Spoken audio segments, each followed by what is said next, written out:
Hi అండి, సింపుల్గా కొత్తిమీర పచ్చిమిర్చి వేసి రోటి పచ్చడి మేకింగ్ వీడియో చూద్దాం. ఫస్ట్ పచ్చిమిర్చి తీసుకున్న పండు అయినా పర్లేదు, నేను పండు ఏంటో వాటితో చేస్తున్నానండి. కొంచెం ధనియాలు, జీలకర్ర వేయించుకొని ఒక నిమ్మకాయ సైజంత చింతపండు, వెల్లుల్లిపాయలు, కొత్తిమీర క్వాంటిటీని బట్టి మీరు తీసుకోండి. నేను ఎక్కువ కొత్తిమీర పెద్ద కట్ట తీసుకొని చేస్తున్నాను ఫ్రెండ్స్.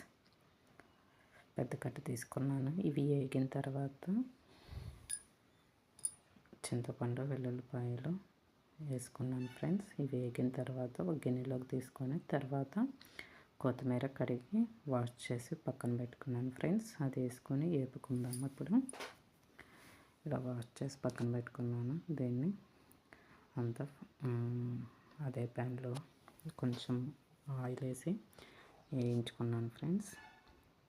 కొత్తిమీర హెల్త్కి కూడా చాలా మంచిది. ఇప్పుడు బాగా దొరుకుతుంది. లేడీస్కి కూడా హెల్త్కి చాలా మంచిది. తింటే టిఫిన్లోకి, అన్నంలోకి అయినా చాలా బాగుంటుంది.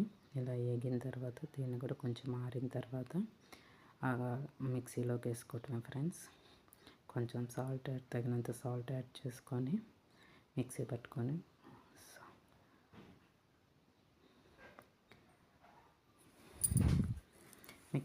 తాలింపు వేసుకుంటే కొత్తిమీర రోటి పచ్చడి రెడీ ఫ్రెండ్స్. వీడియో కనుక నచ్చితే లైక్ షేర్ చేసి సబ్స్క్రైబ్ చేయండి. జై శ్రీరామ్. అలా జస్ట్ ఆయిల్ వేసి మళ్ళీ కొంచెం తాలింపు వేసాను ఫ్రెండ్స్. ఆవాలు, జీలకర్ర అంతా ఒక ఎండుమిర్చి వేసి కొంచెం కరివేపాకు వేసి జస్ట్ తాలింపు వేసి ఒక 5 minutes అలా మగ్గనిస్తే సరిపోతుంది ఫ్రెండ్స్.